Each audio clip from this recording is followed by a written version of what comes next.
Hello boys. आज हम chemistry की इस फर्स्ट क्लास में डिस्कशन करेंगे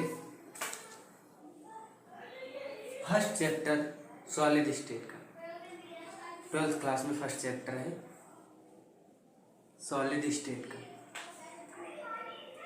सबसे पहले हम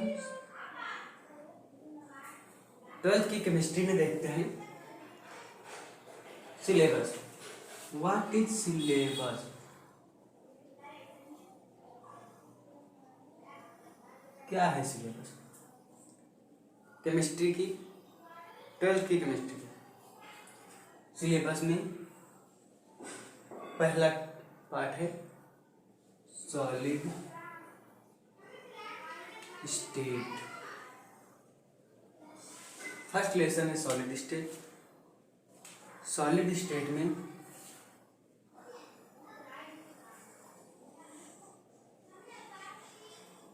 यह 5 नंबर का पूछा जाता है यूपी बोर्ड में। ठोस अवस्था,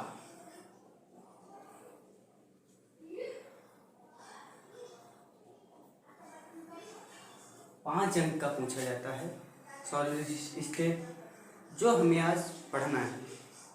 इसमें हमें पढ़ना है बंधन बलों के आधार पर बलों के आधार पर ठोसों का वर्गीकरण। बंधन बलों के आधार पर ठोसों का वर्गीकरण।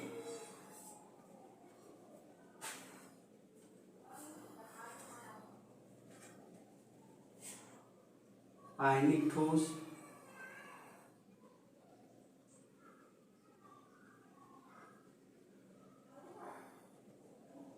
आणविक ठोस,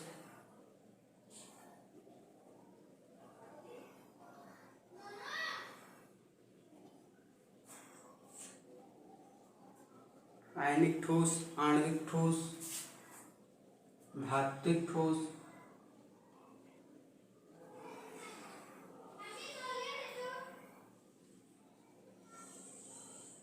और सहसंयोजक ठोस।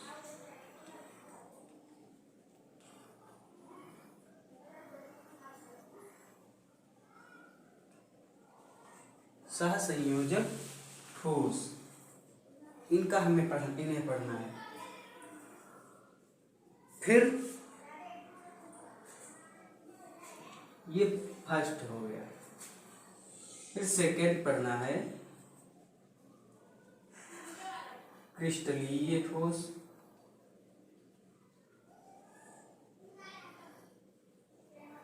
अक्रिस्टलीय ठोस।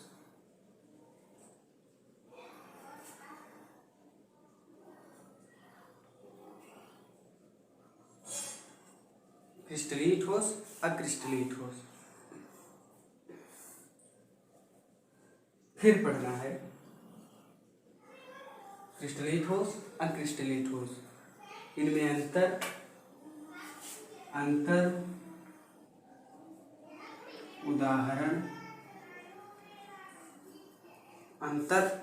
उदाहरण इत्यादि पढ़ने हैं।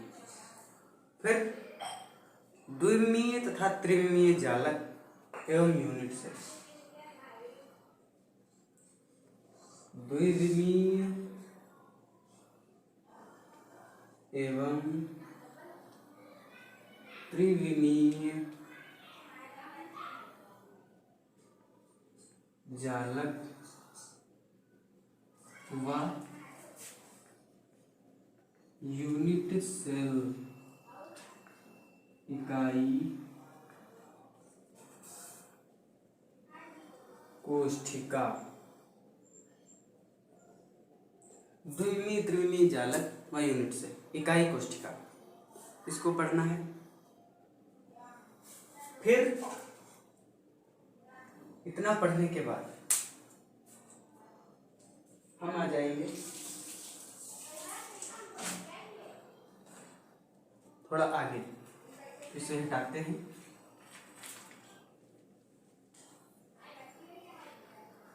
द्विमीय त्रिमीय जालक इकाई कोष्ठिका के बाद हम पढ़ेंगे संकुलन क्षमता, पैकिंग एफिशिएंसी। संकुलन क्षमता, पैकिंग एफिशिएंसी। संकुलन क्षमता पढ़ेंगे।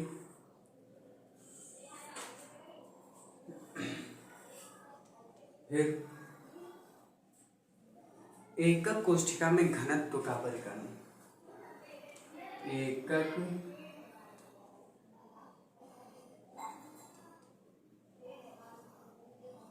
कोष्ठिका में घनत्व का परिकलन। एकक कोष्ठिका में घनत्व का परिकलन करेंगे। फिर ठोसों में संकुलन रिक्तियां।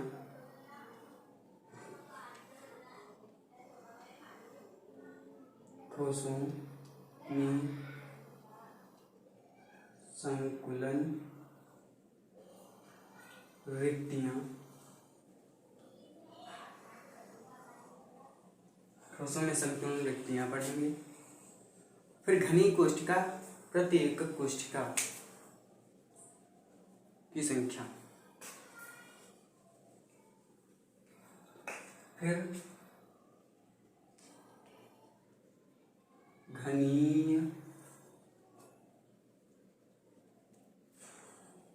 कोष्ठिका में प्रति एकक कोष्ठिका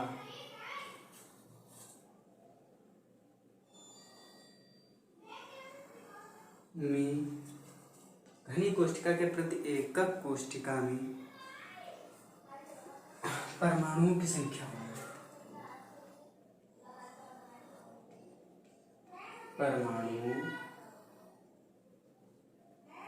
की संख्या। घनी कोष्ठिका के प्रति एकक कोष्ठिका में परमाणुओं की संख्या।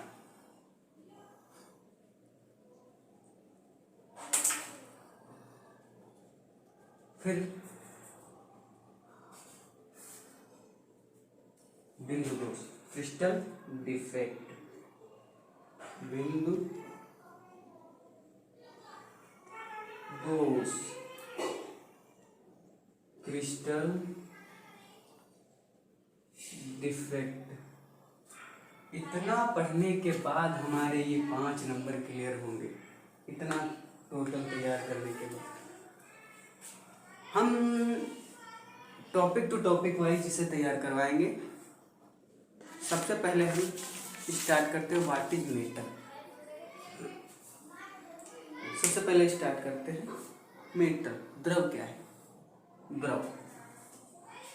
What is metal. हम अपने आसपास में बहुत सारी चीजें देखते हैं, जैसे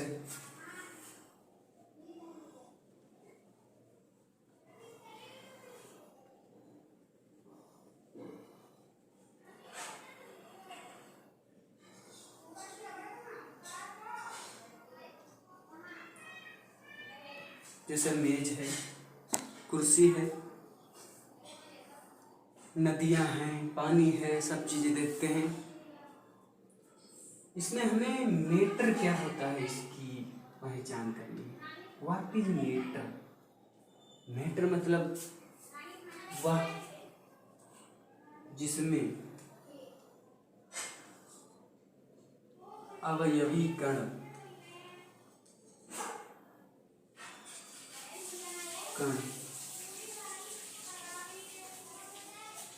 अणु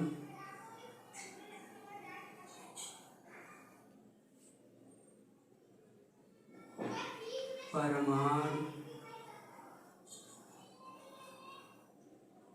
आयन, अणु परमाणु आयन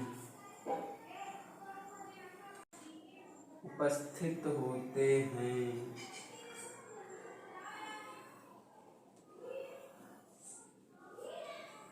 मीटर कहलाता है।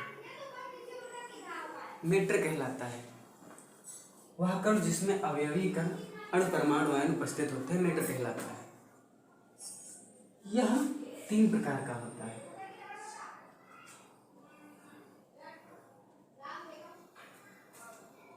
ठोस, द्रव, गैस। ये 3 प्रकार का होता है, ठोस, द्रव, गैस। अब हम ठोस, द्रव और गैस, क्या होता है ठोस, solid state, liquid state, gas state, इसमें क्या होता है, क्या अंतर होता है? इसमें अंतर होता है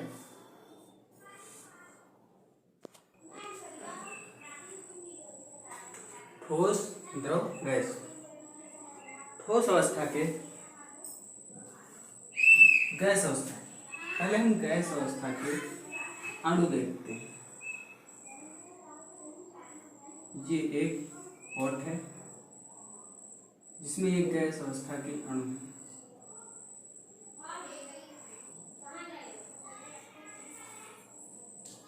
ये एक पॉट है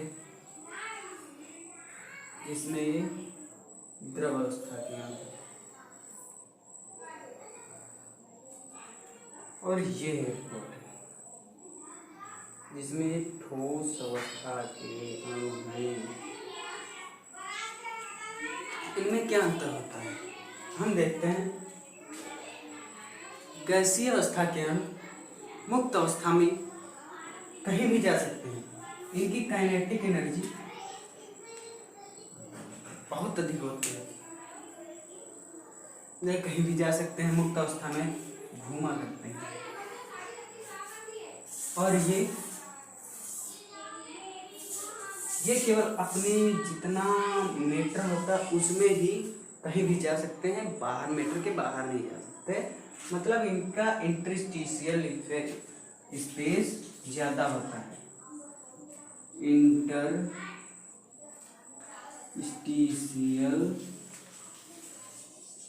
स्पेस, इंटरस्टिशियल स्पेस, अंतराकाशीय स्थान।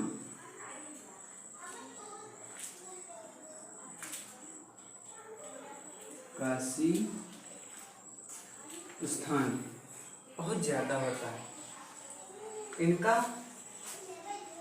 उससे कम होता है, इनका सबसे कम बिल्कुल नगण्य होता है। इसी कारण यह अपनी पोजीशन छोड़ के दूसरी जगह पर जा सकते हैं, लेकिन ये पोजीशन छोड़ के दूसरी जगह पर नहीं जा सकते।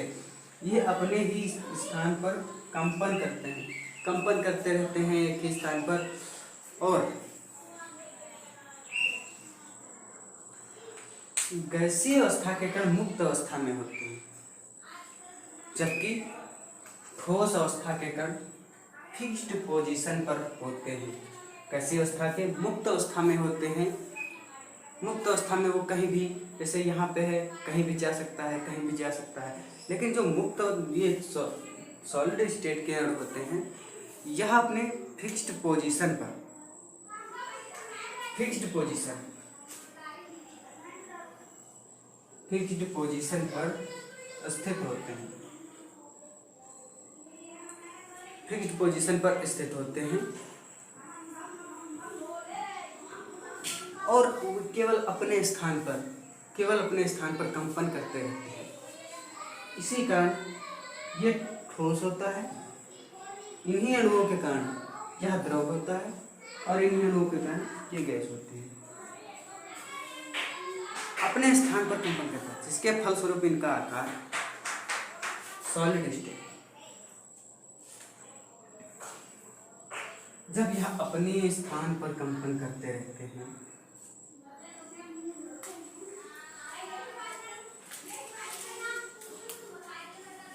सॉलिड स्टेट के अणु अपने स्थान पर कंपन करते रहते हैं। जैसे मान लेते हैं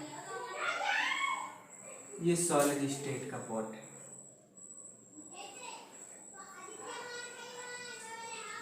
सॉलिड स्टेट का पॉट है। ये सॉलिड स्टेट के अणु हैं। ये अपने स्थान पर कंपन करते रहते हैं। इसी का इनका जो शेप होता है, आकृति होती है,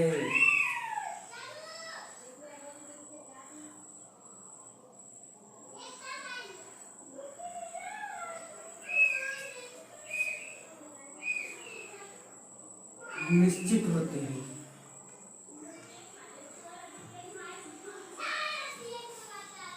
शेप डिफिनिट होता है। शेप डिफिनिट होता है और आकार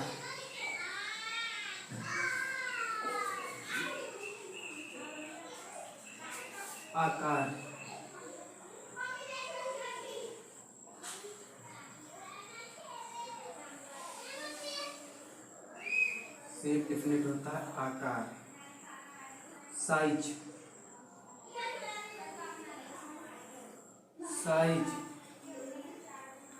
आकार भी निश्चित होता है।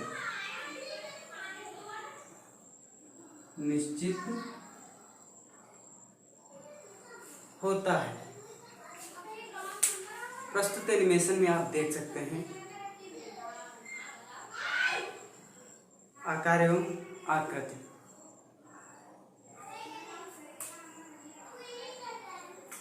पर थर्मल का प्रभाव और इसका प्रभाव। Possess rigidity. The reason for fluidity of liquids and gases is due to the movement of constituent particles. In gaseous state and liquid state, the constituent particles are free to move about, whereas in solids, the constituent particles have fixed positions and can only oscillate about their mean positions, and hence they possess definite shapes and volumes, which is nothing but rigidity. अब बात आती है इसके अवयवी कण। इसके जो अवयवी कण होते हैं,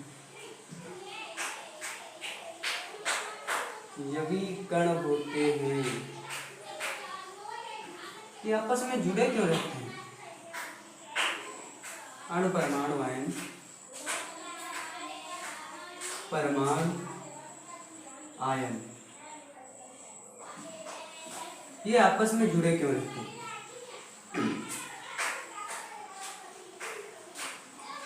जुड़े क्यों रहते हैं? क्या रीजन है ये आपस में जुड़े रहते हैं? ये भी हट भी तो सकते हैं, कोई जरूरी है आपस में जुड़े रहे?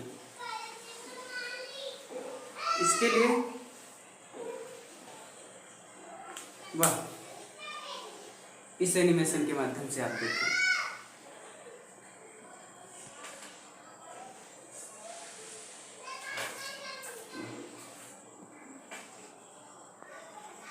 Thermal energy.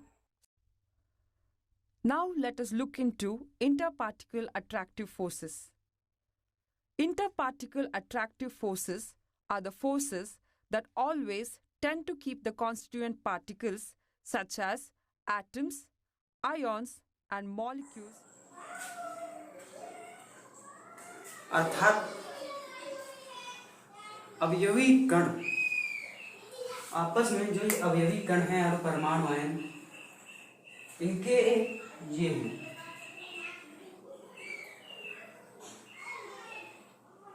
अणु, परमाणु आयन, ये हैं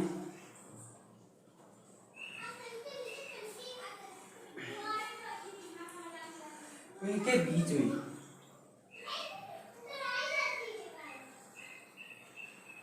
अंतरा अणुक बल,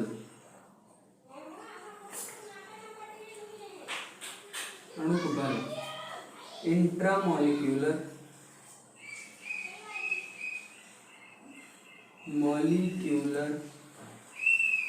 फोर्स, इंट्रामोलिक्यूलर फोर्स कार्य करता है। इसी कारण ये आपस में जुड़े रहते हैं। हमने एनिमेशन में यह देखा कि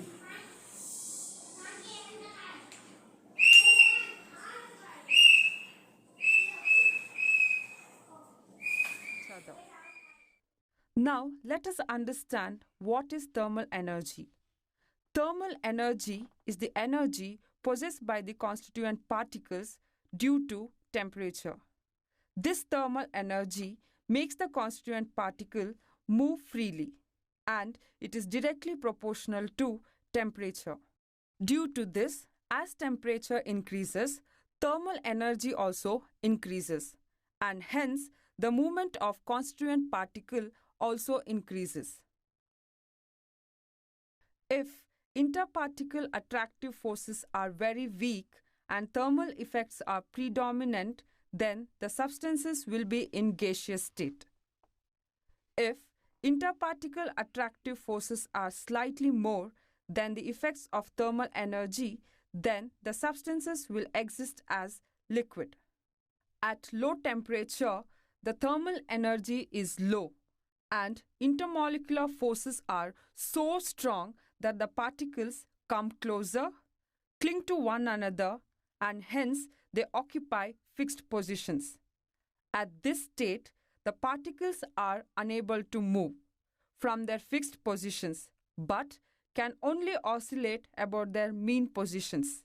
The substance here will be in the solid state. प्रस्तुत एनिमेशन में हमने क्या देखा कि किसी भी अवस्था के कणों एवं उसकी गति उसकी थर्मल एनर्जी पर स्थित होती है। थर्मल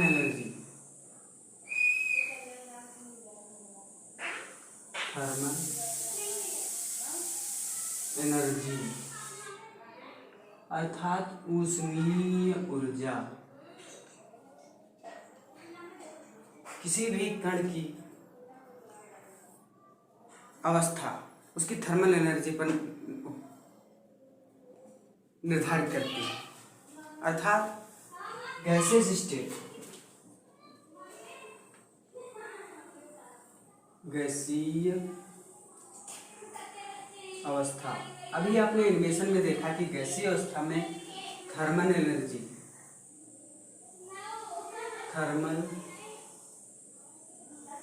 एनर्जी बहुत ज़्यादा थी। गैसीय अवस्था में थर्मल एनर्जी बहुत ज़्यादा थी। इसी कारण उसके जो अणु होते हैं मुक्त अवस्था में मुक्त रहते हैं, और यही हमने देखा द्रव अवस्था में। द्रव अवस्था में यही थर्मल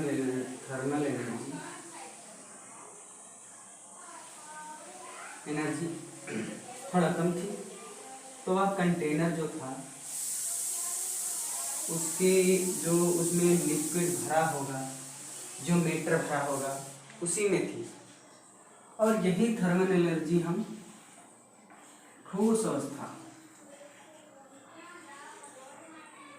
सॉलिड स्टेट में देखते हैं। तो सॉलिड स्टेट में थर्मल एनर्जी बिल्कुल नगण्य थी, मतलब इनसे सबसे कम थी। तो इसके जो अणु परमाणु हैं, अवयवी कण निश्चित शेप में थे, सबसे कम है। अर्थात ये अपने स्थान पर बिल्कुल गति नहीं करते, इनकी थर्मल एनर्जी बहुत कम है, इसलिए यह अपने स्थान पर केवल कंपन करते रहते हैं। बस ठोसों का वर्गीकरण इस इमेज में आप देख सकते हैं। ठोसों का वर्गीकरण आप देख सकते हैं कि ये जो इमेज है इसमें एक हीरा है, एक कांच है। हीरा और कांच, इन दोनों में जब हम इनको माइक्रोस्कोप से देखते हैं तो हमें कुछ ऐसा स्ट्रक्चर प्राप्त होता है, इस प्रकार देखने को मिलते हैं। इस प्रकार देखने को मिलते हैं। ये प्रस्तुत एनिमेशन से आप देख सकते हैं। Classification of solids. Now, if you look at diamond and glass, we can see that both are solids. But if you look at them at microscopic level, we can see that there is a difference in arrangement of constituent parts. हमने देखा जो crystalline solid थे, हमने देखा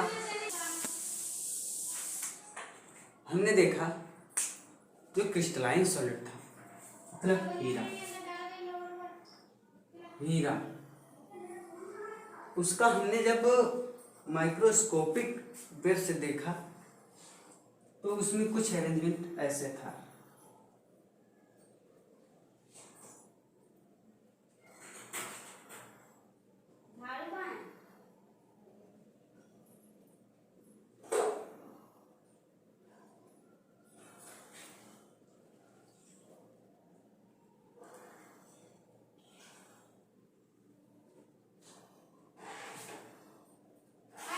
उनका arrangement कुछ ऐसे था, मतलब एक के बाद एक, एक के बाद एक, एक के बाद एक, एक के बाद एक। फिर मतलब इनका अरेंजमेंट एक फिक्स्ड पोजीशन में था, निश्चित था। एक अंक के बाद दूसरा अंक निश्चित है आएगा, चाहे यहाँ से काट के देख लें, चाहे यहाँ से देख लें, चाहे यहाँ से देख लें। मतलब इनका अरेंजमेंट निश्चित है, यही रहेगा। और वही हमने कांच में देखा, कांच में ऐसे ऐसे ऐसे ऐसे ऐसे ऐसे ऐसे ऐसे ऐसे ऐसे ऐसे ऐसे, मतलब इनका अरेंजमेंट कोई निश्चित नहीं था, किसी भी प्रकार से अरेंज हो सकते हैं।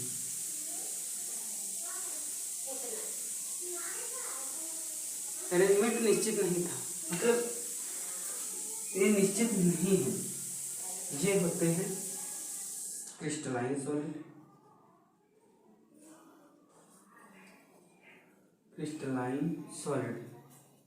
ये होते हैं एमॉर्फस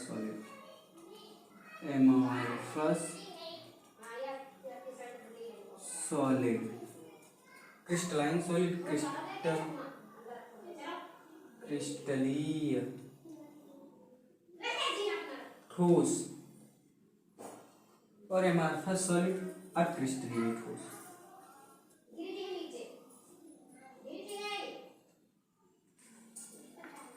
अक्रिस्टलीय ठोस, क्रिस्टलाइन सॉलिड, एमॉर्फस सॉलिड।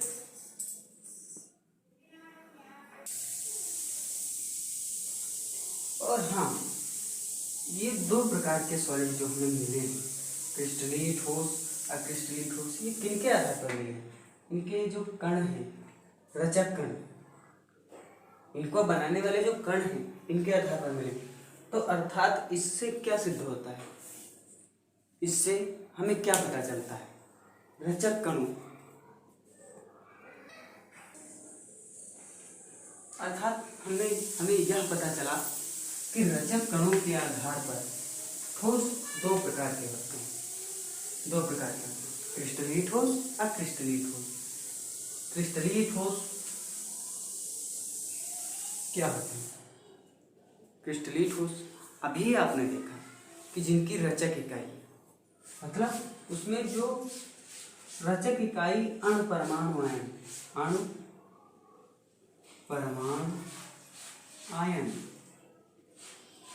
रचक इकाई मतलब अवयवी कण, अणु परमाणु आयन, निश्चित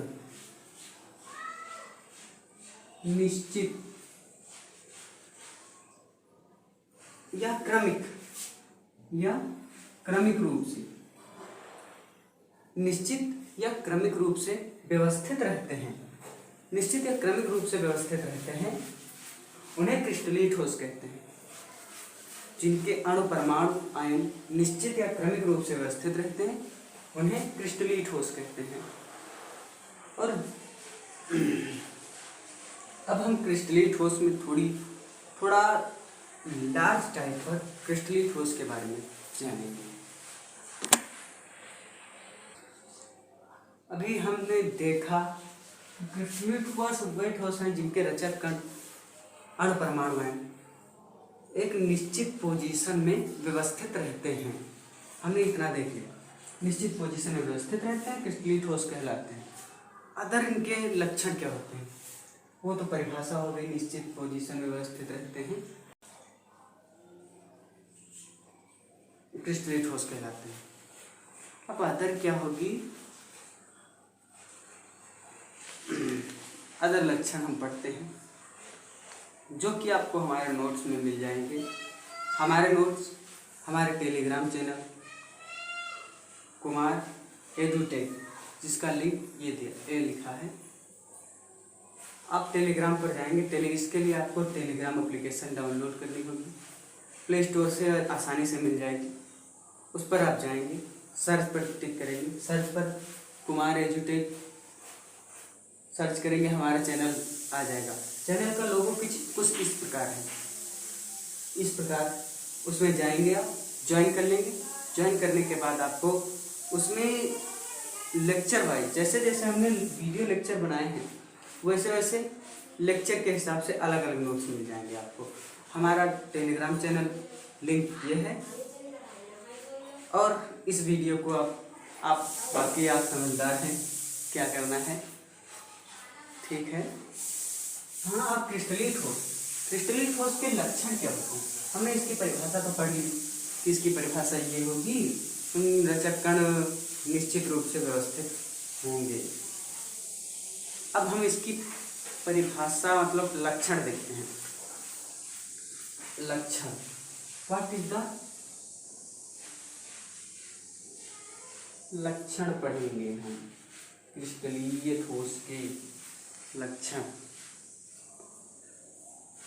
अवयवी कण निश्चित नियमित क्रम में व्यवस्थित रहता है, पहला लक्षण यही होगा, अवयवी कण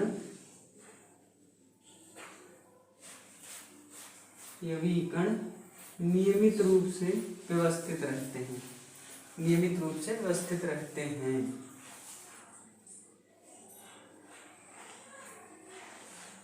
नियमित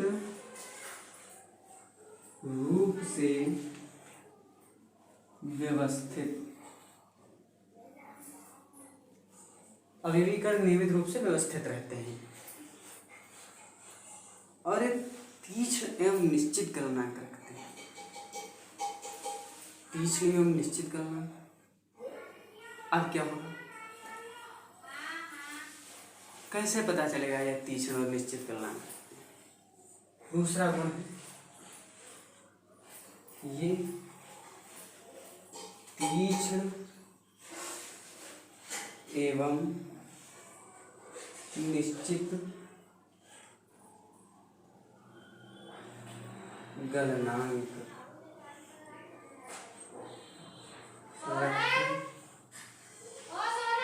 हैं। हाँ जी, यार पानी भरने गए थे, चलो बताओ। ये निश्चित गलनांक रखते हैं। कैसे निश्चित गलनांक रखेंगे, इनको हमें कैसे पता चलेगा ये निश्चित गलनांक के हैं, तो इनके हम रचक कण, इनकी माइक्रोस्कोपिक संरचना जो अभी आपने देखी, ये एनिमेशन पहले देखिए आप, ये वाला एनिमेशन आप देख लीजिए। The first difference is melting point. In crystalline solid, the arrangement of particles in every portion is same. Due to this, every portion of crystalline solid melt at same temperature. Therefore, crystalline solids have... animation में हमने देखा कि जो ये microscopic संरचना है, अणु परमाणु आयनन की जुड़ने की संरचना, ये अणु परमाणु आयन या अवयवी कण है, इनके जुड़ने की संरचना जो ये है, कहीं से भी उठाकर देख लेते हैं, 1 2 3, ये तीनों प्लेट्स कहीं से भी उठाकर देख लेते हैं, हमें बराबर अणु मिलते हैं, एकदम मतलब बराबर अणु मिलते हैं। तो बराबर अणु मिलने से क्या होता है, इनका जो मेल्टिंग पॉइंट होता है वो हर एंगल से, बराबर रहता है। तो इनका मेल्टिंग पॉइंट निश्चित होता है, मतलब ये आपको इनका मेल्टिंग पॉइंट निश्चित होता है, मतलब गलनांक इनका निश्चित होता है। अब हम अगला देखते हैं, तीसरा गुण हम देखते हैं। क्रिस्टल निर्माण के समय इनकी बाहरी जो सतह होती है, बाहरी सतह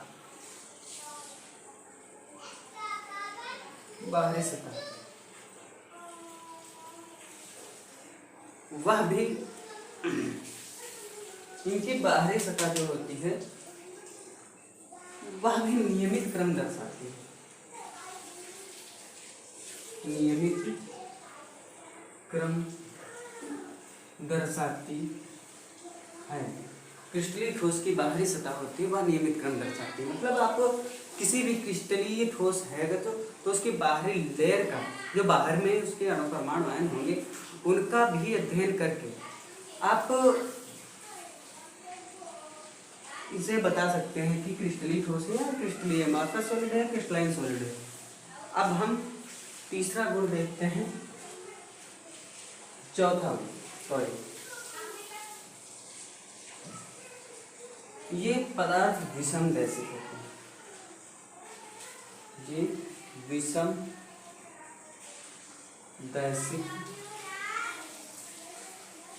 होते हैं, विषमदैशिक होते हैं। अब ये विषमदैशिक कैसे हैं, तो हम उसके लिए ये एनिमेशन देखते हैं। विषमदैशिक आइसोट्रोपिक कैसे होंगे,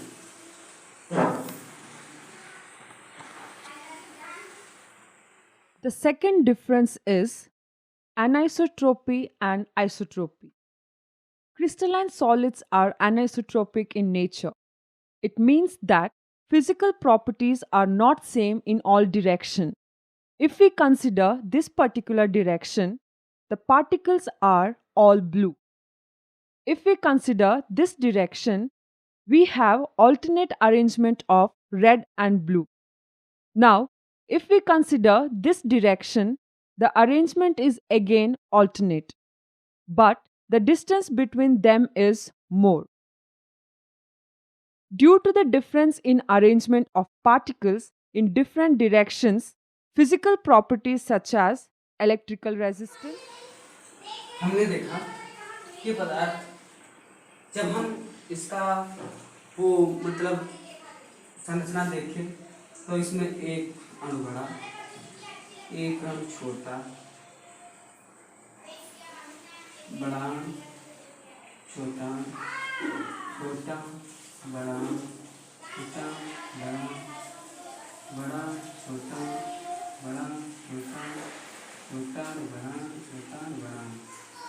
इसमें देखते हैं, ये देखो, ये संरचना पहले बड़ा फिर छोटा फिर बड़ा फिर छोटा फिर बड़ा, ऐसी संरचना बन रही। मतलब ये विषमदैशिकता दर्शा रहे हैं, इनके सभी परमाणुओं के आकार बराबर नहीं। इस लाइन में देखते हैं, इस लाइन में देखते हैं, इसमें बराबर नहीं, अर्थात ये विषमदैशिक, जो अभी एनिमेशन में आपने देखा आइसोट्रोपिक, ये विषमदैशिक होते हैं। अब लक्षण क्लियर करने के बाद अब हम आते हैं उदाहरण पर। उदाहरण में आप एनिमेशन में देखे होंगे क्या, हीरा। सबसे पहले जब हम क्रिस्टलाइन सॉलिड स्टार्ट किए थे तब हमने आपको हीरा दिखाया था, उसकी आंतरिक संरचना दिखाई। अब हम देखते हैं हीरा, कांच, तो कांच नहीं, सॉरी, कांच का इमारत सॉलिड है,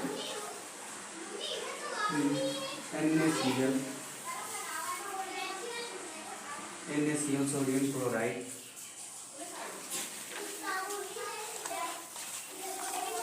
and solid iodine, ETC। इतने ये मतलब क्रिस्टलीय ठोस के उदाहरण हैं। आगे आपको नोट्स में मिल जाएंगे, और भी उदाहरण दिए हैं, उनको नोट्स में आप देख सकते हैं। हमारा नोट्स आपको अभी हमने बताया उस पर मिल जाएगा। अब हम आते हैं अक्रिस्टलीय ठोस। अक्रिस्टलीय ठोस क्या होता है? अभी आपने कांच का उदाहरण देखा। अक्रिस्टलीय ठोस वे ठोस होते हैं जिनके रचक कणों की इकाई प्रस्तुत इमेज में आप देख सकते हैं। रचक कणों की इकाई निश्चित नहीं होती, किसी भी एंगल से समान नहीं पाई जाती, वे अक्रिस्टलीय ठोस कहलाते हैं। व्यवस्थित नहीं होती, मतलब रचक कण अणु परमाणु हैं, व्यवस्थित निश्चित रूप से व्यवस्थित नहीं होती। अब हम अक्रिस्टलीय ठोस के समान लक्षण देखेंगे। पहला तो हम क्रिस्टलीय ठोस से देखते हैं। क्रिस्टलीय ठोस में पहला लक्षण यही, इनके अब इनमें जो अवयविक घटक होते हैं नियमित रूप से व्यवस्थित नहीं होते। दूसरा, ये तीक्ष्ण एवं निश्चित क्रमांक के नहीं होते। उसका रीजन एनिमेशन में आप देखिए, एनिमेशन में ये देखिए।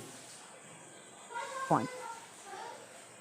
Whereas in amorphous solid, every portion of amorphous solid is different from its neighbor. Due to this, every portion will melt अब at आप different देखिए, temperature. एनिमेशन में आपने अभी देखा कि रचक कण निश्चित नहीं होते, इसी कारण ये इनका मेल्टिंग पॉइंट जो होता है, मेल्टिंग पॉइंट वो निश्चित नहीं होता, इसे नहीं होता।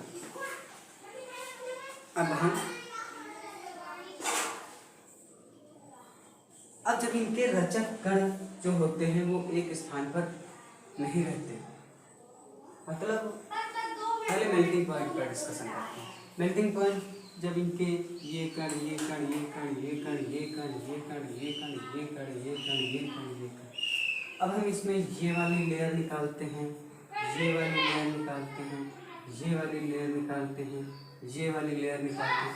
देखते हैं इसमें 4 अणु हैं, इसमें 3, इसमें 2, इसमें 2 अणु हैं।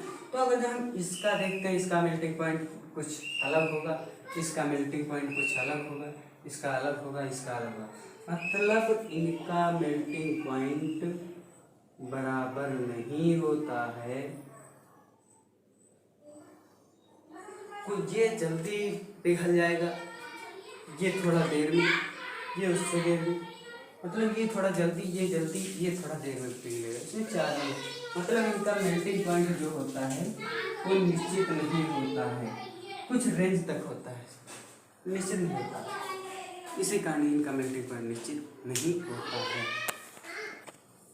ये समदैशिकता दर्शाते हैं। अब हम देखते हैं ये समदैशिकता कैसे दर्शाते हैं, वो भी आप इस एनिमेशन में देखिए।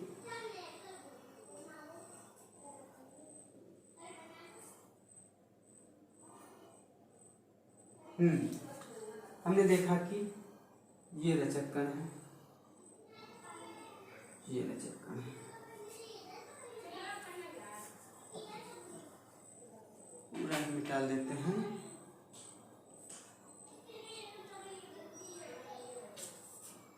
ये रचक कण है,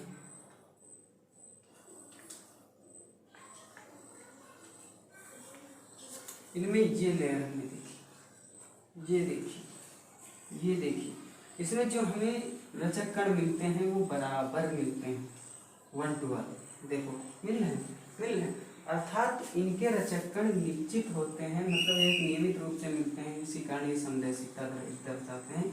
आइसोटॉपिक होते हैं, वो अनआइसोट्रोपिक होते हैं। ये इतना आपको। अब इनके उदाहरण आप देख लीजिए। सबसे पहला तो हो जाएगा आपका कांच हो जाएगा, दूसरा रबड़, तीसरा लकड़ी इत्यादि।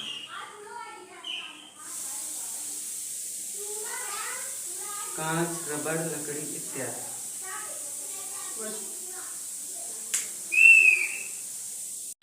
अब आपका